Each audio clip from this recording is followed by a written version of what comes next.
So today, the first thing that I would like to talk about is account health. This is something that not enough is talked about. People talk a lot about how to make money, but one of the very important things is you want to make sure that your account remains open. There's many ways that your account can get suspended, and I don't want to talk about all of them because that's just going to get us all more nervous than we need to be, and most of them don't happen. But there's a few things that you really want to make sure that you get correctly. And we're going to go through a few of them. So first of all, something that we talked about a little bit, which is customer feedback.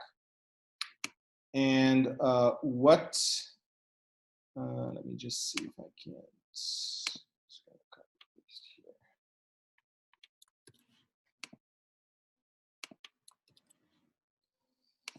So first of all, customer feedback is there's two types of feedback. First of all, there is seller feedback.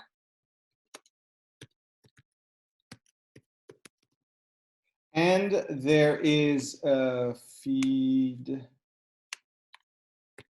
feedback. And then there is what's called product review.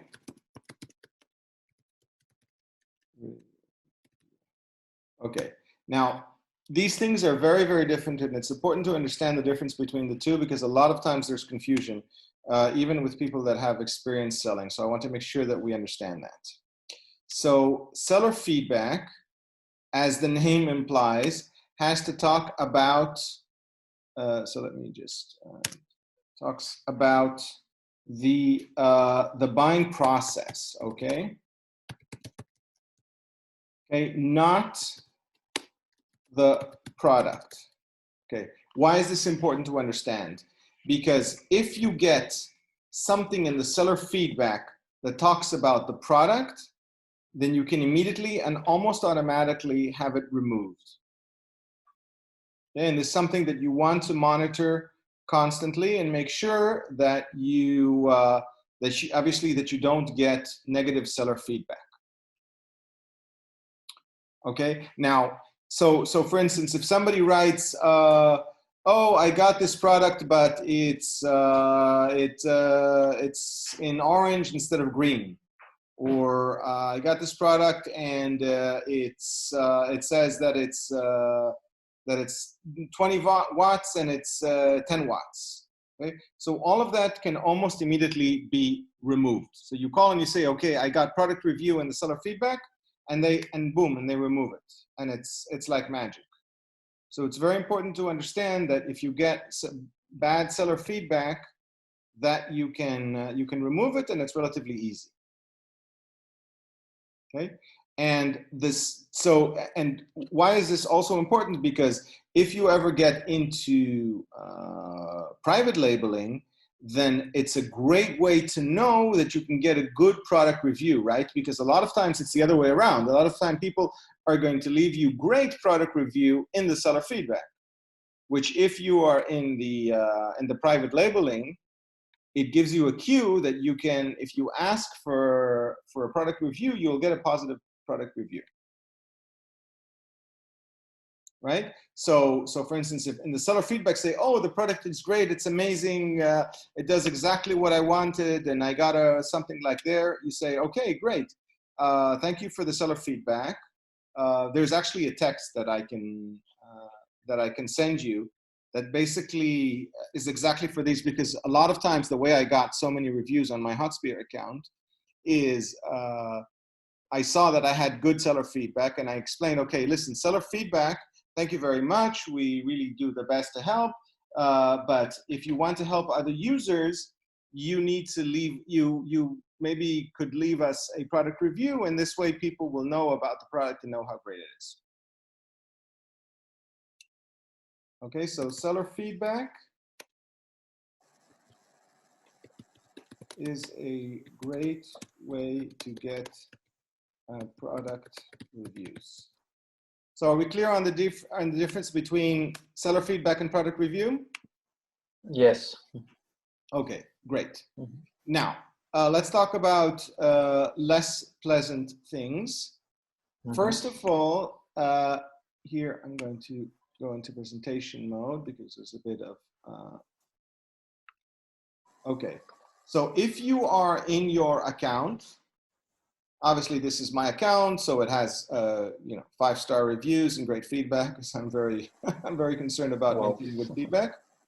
Up here on the top, you see a small flag. Yes. Make sure this flag is always like this, gray. Okay. If you have notifications, then you must address them. This is almost always 99.9% of the time concerns that you want to address quickly. So it means it's either a message from the user or some performance notification or something that has gone wrong with your product. So that you want to make sure that you log in every day to make sure that this is the case.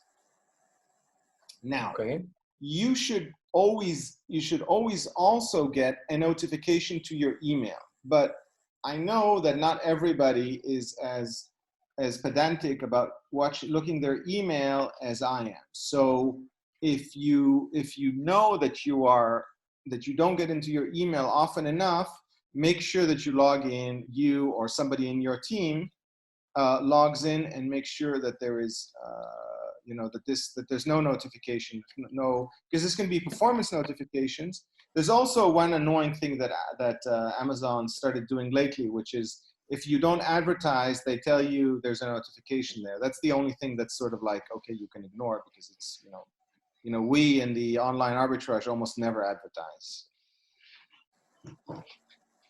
Okay, and okay, so the other thing that you want to make sure that you log in and monitor on a regular basis is the performance. So if you go into the performance section, then you'll see that you have the account health, you have customer service performance, product policy compliance, which is all of the stuff that maybe we'll get into a later presentation, and voice of the customer. Okay, so voice of the customer is what the customer says about that. If you have, a very poor or poor, then you want to make sure that you address these issues. Okay, so you make sure that, somebody left you a negative review, take a look if it's a review that you can remove just by watching if it's not. I mean, since we're almost always doing FBA, it would be very, very strange that there's going to be a justified customer concern about your product, right? Right, because the performance, if it didn't arrive on time, if it arrived late, then it's not your fault, right? If you're doing FBA and it's Amazon Logistics, then it's not your fault. Then you can also have it removed. Okay, so this is good and excellent, which is not surprising because it's not because I'm so great. It's because Amazon does the logistics for me, right? Okay. Which is another reason why I love FBA, right? If you're doing your own shipping and the customer complains that arrives late, then it will be your performance issue, okay? Which is why we love FBA. Okay, so we talked about the performance and buyer messages. So messages, if a buyer asks you about a product that they bought, then you also must address it within 24 hours or you will get a performance warning. Okay. Now, unfortunately, and this is really just something that Amazon, I wish would fix, certain things are Europe-wide and certain things are by marketplaces. Messages are per marketplace. So if you are in Amazon.es, you will not see that you have a messages in Amazon.fr.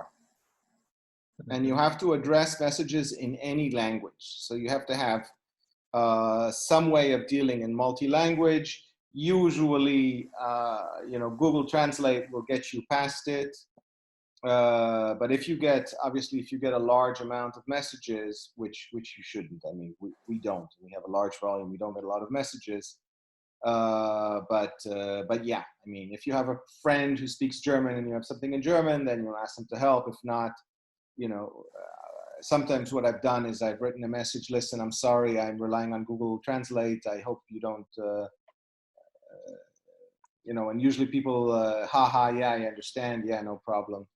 And they reply to that. So if you go into the messages on the upper right of your account, then you will see all the messages, but by marketplace. So if you want to see the messages from France, you have to switch here on the drop down to France. Okay. Yes. So let's talk a little bit about communication. So obviously we talked about the fact that you have to do it. That you have to do it quickly. Okay, so make sure that you know that you satisfy yourself that you know when a message arrives. So you either monitor your email religiously, or actually what I do is I have one account for messages that is a so it's a kind of a geeky solution. I don't want to talk anyway. We'll talk about technical solutions later, but make sure that you know that when a message arrives that you can reply to it. Mm-hmm. Now, if there's any question, if a customer says, I don't like the product, or it came broken, or can you give me a refund? This is very controversial what I'm telling you, but I'm telling you it will improve your quality of life a lot. First you refund, then you ask questions. Okay? The product that we're not investing thousands of dollars. You're buying products for, you know, on average 20, 30 euros. It doesn't matter. So, I mean, the best guideline is think about your, I don't know if you had experience with Amazon, but, you know, ask yourself what, you know, Christians say, what would Jesus do? I say, what would Amazon do, you know? Yeah. So, I hope I'm not offending anybody's religious sensitivities. So, so Amazon, if you have a problem, they say, okay, yeah, we're sorry, here's your money, or send it back, or whatever, okay? And under no condition, don't make the customer jump through hoops. Don't ask for proof. Don't ask them for an image of what it's broken. You're not going to get a lot. I almost guarantee it. It's very rare that you get somebody who's really, I mean, I'd say, first of all, it's rare that you would get a complaint because not a lot of people complain. Second of all, if you get a complaint, most likely it's justified. And the percentage of people who are just, you know, sending you just because they want to make money or because they want to cheat is negligible. It's not going to affect your business. So just don't let it affect your quality of life. Is don't argue with them, don't ask for proof, don't make it comfortable. Oh, I'm so sorry, apologize, here's your money back, what do you want? You can fix it either by sending them a replacement if you have it, and of course you ask them, do you want a replacement? Here's a replacement. And they say, no, this product is crap, I don't want to do it. Okay, here's your money back, and that's it. Because if you don't do that, you can be sure that you'll get negative seller feedback. And how much damage can that do to you, right? So it's not worth it. Tsang Tzu in The Art of War says, choose your battles. So definitely not a battle worth choosing. Mm-hmm. Great. Now, we talked about the case system a little bit. So of course, if you have any question, the help system I found extremely useful. You will find it in your own language, you know, English, Spanish, French, German, whatever. And sorry, I lost my train of thought. And so, yeah, so, and if you don't find it there, or you're sure that it's something that's particular to you, then I highly encourage contacting customer support. You don't get penalized. There's not a quota of how many times you can do it. They're always ready to help. They're not always very knowledgeable. Most of the time we find that, and I think even with you, you'll find a lot of times you'll know stuff that even they don't know pretty fast, especially if you stick with us and with the course. But whatever you do, make sure that you treat them like God. Treat them very politely. Always, obviously, never raise your voice, never get upset. Obviously, none of that. This is very anecdotal, but I think that customers that behave poorly are on a list. Uh-huh. So I don't know. I have no proof that's the case, but definitely make sure that you treat them as if your livelihood depends on it, because it does. Okay. So so that's my 2 cents. And of course, the usual hacks. Make sure that you compliment them, help them, thank them for their patience. Now, a lot of times you find people that have they don't seem to be very knowledgeable. A lot of times they're going to be they're going to be in one of the offshore call centers. The Spanish may not be great, their English may not be great. If you feel that you're running into a situation where you're just frustrated, where the person just doesn't understand, don't be afraid to thank them profusely, hang up, wait for the case to close maybe, and then call back and try to talk to somebody else. Okay. Especially, for instance, at a certain point I had, now I have 2 accounts. So a lot of times I called and I said, okay, I want the second account. And they said, yeah, you have to do this, or no, you can't do that. And I wasn't satisfied with the answer. And I called again. And finally, I spoke to a person. And the person said, yeah, you have to do this. You have to get in. And I said, okay, thank you for doing that. I want to get the response in writing. And insist on that, especially on things like, for instance, because if you have multiple accounts, that's a big no-no. If you don't ask for permission, you can get your accounts closed. You're getting both your accounts closed, right? So if it's crucial, then get the response in writing. The important thing to remember is that there is there's a vast variance in the level of technical knowledge of the people that you're talking to. So sometimes you talk to people that know, that you think, okay, that person must be, I don't know how he got this job, to, wow, that person really helped me a lot and it's amazing. So in American ads, they say your mileage may vary. When they put how much mileage you get from the car, your mileage may vary, right? So that's very important to understand that, don't worry if you don't get the responses that you want, because the next time you call, you might get a person that's very knowledgeable and will really help you. Okay, that's a little bit about the case system. Now we talk about, I'd like to talk about stuff that you already know, so we can probably maybe go through this more quickly because you've had experience with it. But there's a few things about inventory management that I wanted to cover. Yes. So first of all, expand listings internationally. I don't know if you've played a little bit around with it, but if you go into any of your listings, you will see that on the offer page, you can set the price. Now, if you scroll down on the offer page, you will see that you will have manage offers in other marketplaces. Yes. Okay, and there you will be able to set the price for these marketplaces. Now notice that on Holland, in this case, there is no price, which means that there is no listing. But, and this is a hack, it's also something that a lot of people don't know, so this is kind of a fun thing to do. Instead of going to the other marketplace, and because the usual way to do it is, you know how to do it. You go to the marketplace, you add a new product, and you go through all of the process. It gives you the option to choose the same SKU, right, as say the Spanish or your original marketplace, and then you can finish the process.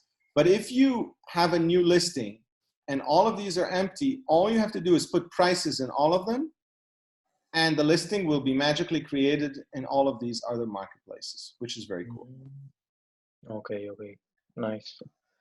Yeah, and of course you want to do that. You want to make sure that when you create a listing, that your listing is created in all the marketplaces that you can, because why not?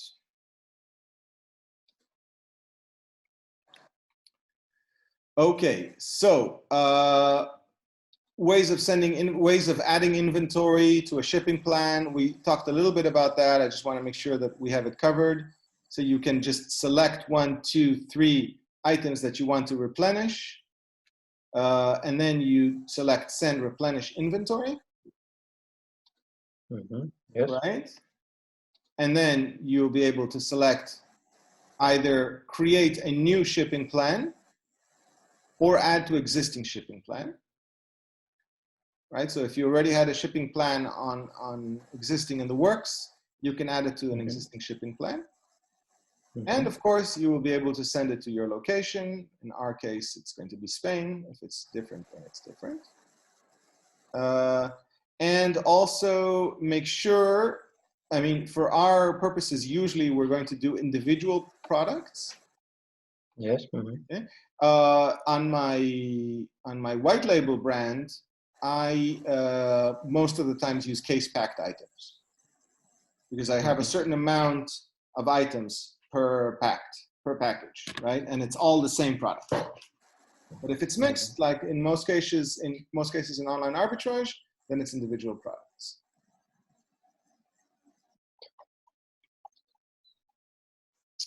Okay. Now, this is already familiar to you. Yes. In the prep guide, right, when you do, it will ask you on the products to choose a category, right? And almost always you will choose no prep needed unless Amazon indicates otherwise, like you had with the wine glasses. Okay.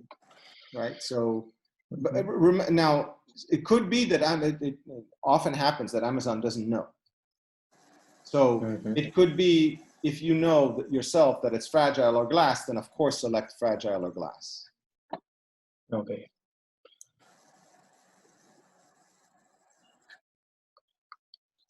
Okay.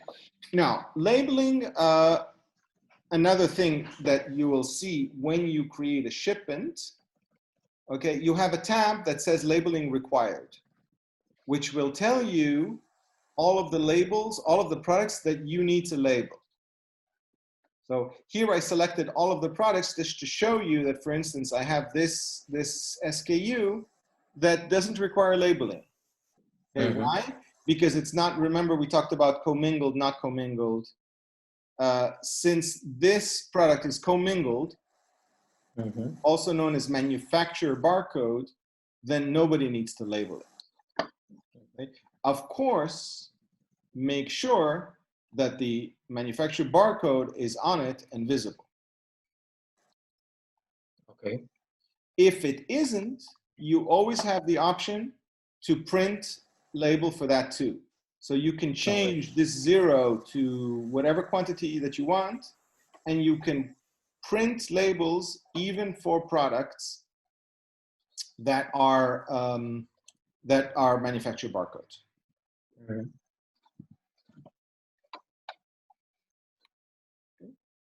Okay, now, well, we're going really fast today, so we'll have a lot of time left. Receiving merchandise. Okay, so what I wanted to, yeah, okay, that's, I wanted to add one more thing to the presentation. Give me just a second.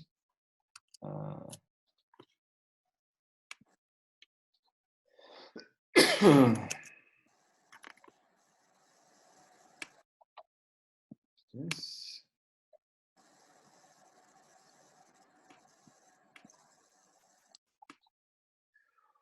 What I would recommend is getting an app for barcodes. And just downloading an example of this, of an app.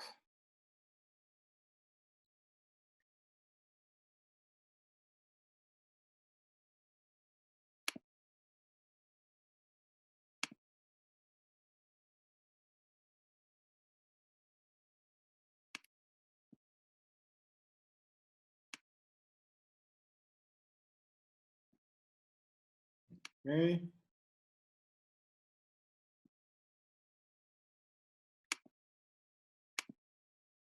Great. Okay. So this app is what I use. There are many, many apps that do this, do things that are similar. It's the one that I found that works for me. I think it's a paid app, but you know, it wasn't a lot. I forget how much it was, but it wasn't a lot, and it's worth it. What does it do? Basically, what it does is it turns your mobile phone into a barcode scanner.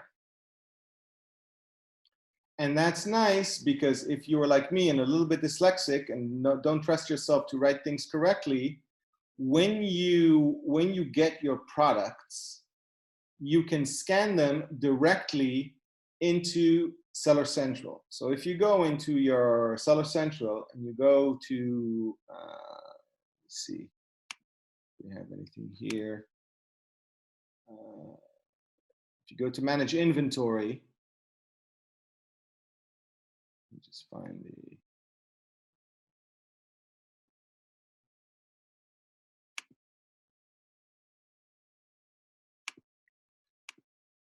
right, if you go into Manage Inventory and in the search box, you select the, and you click on the search box, basically what it does is every product that you scan, it's like a printer. So it prints it in, it's like a, sorry, it's like not a printer, it's like a keyboard. So it prints it into the box that you're in right now. And this way you can do a search. And you can quickly find out that the product that just arrived and you're scanning in is the product that you were looking, is the product that you thought that you got, right? Because it could be that you got the wrong product from your provider. So you want to make sure that the product that you got is the product that you were expecting to get. Okay. And you always have to do this comproration? You should, yeah, you always have to. Yeah. Now sometimes it's a little of common sense. Like a lot of times, not a lot of times, but it happens sometimes that the barcode doesn't match, but it's still the correct product. So it's a common sense kind of thing. You look at the product, you make sure that it looks exactly like the picture in Amazon. And if you're really suspicious or have doubts, you contact the supplier. But if you see that, okay, yeah, I know the barcode doesn't exactly match or something like that, then, but it's still the same product, then you can still ship it. Okay.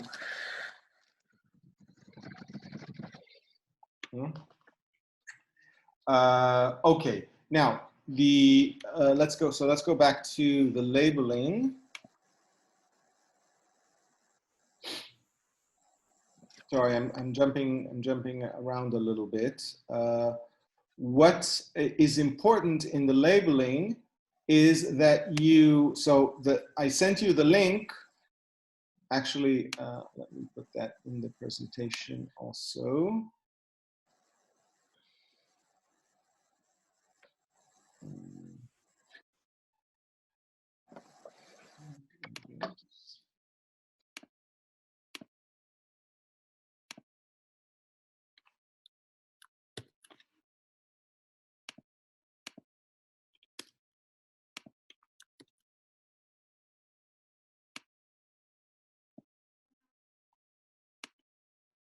Okay, so I sent you the link of the product that you can buy. By the way, if you notice, when I send people links to products, I always include my promo code. So not my promo code, my affiliate code. Mm-hmm. You know, it's not a lot, but if you get into the habit of sending a lot of links to a lot of people, then you know it's a nice side hustle.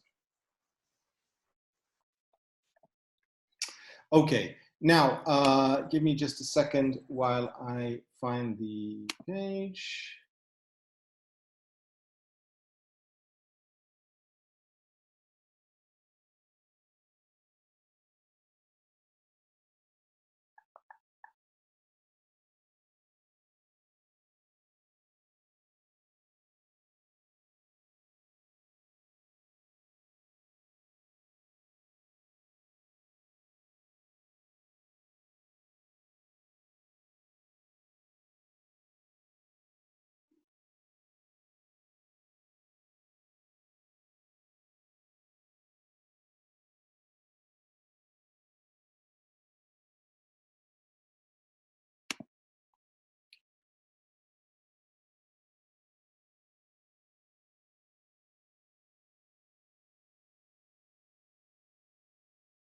Okay, sorry. While the page loads, do you have any questions so far? Yes. For example, if you have the products in two big boxes, and UPS get these two boxes, is considered one shipment or two shipments? So when you prepare a shipment, Yes. let me see. Okay, products.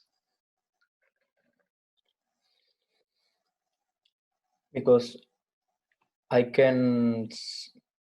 mean, UPS, I can get, UPS can get like 2, 3 boxes or 4 from me, or as much boxes as I want, or only one big box.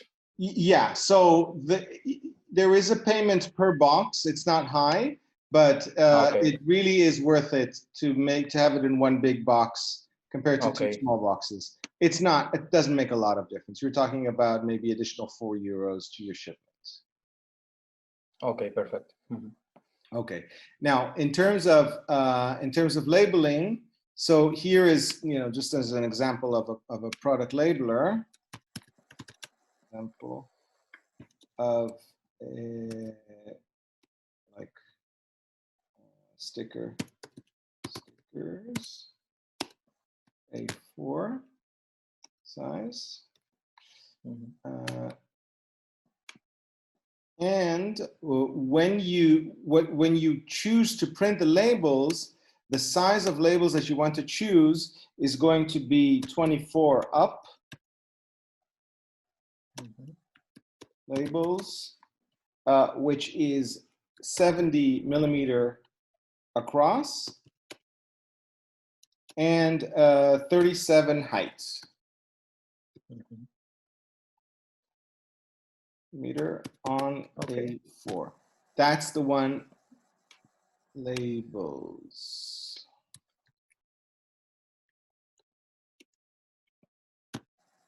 That's the one that I choose for the link that's above. Okay.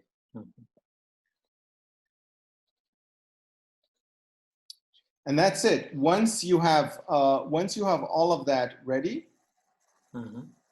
then I can't show you, unfortunately, the next stage. But once you have all of that ready, you have the prep and everything, and you press OK. The next thing that's going to happen. So let me just do this. Ooh, that's what I need to do. The next thing that's going to happen is you are going to have you gotten to a stage where you created a shipment from the shipping plan?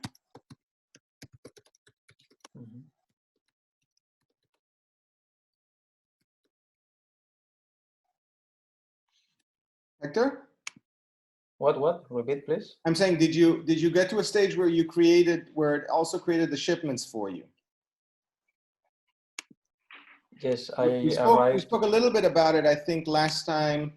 The difference about shipment and shipping plan, yes, we talk about this, yes. Right, so when you create a shipment from the shipping plan, what's going to happen is you're going to fill the box. You're going to say, okay, so you make sure that everything is included in the shipping plan.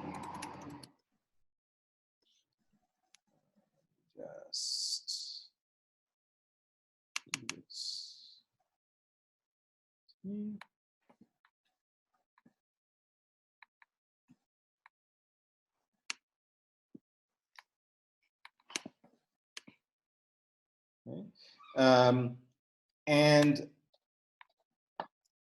when you create the shipment,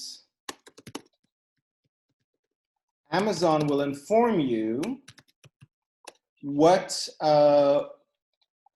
how many shipments are going to be created.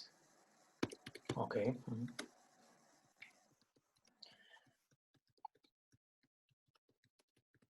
And it depends about and where what thing?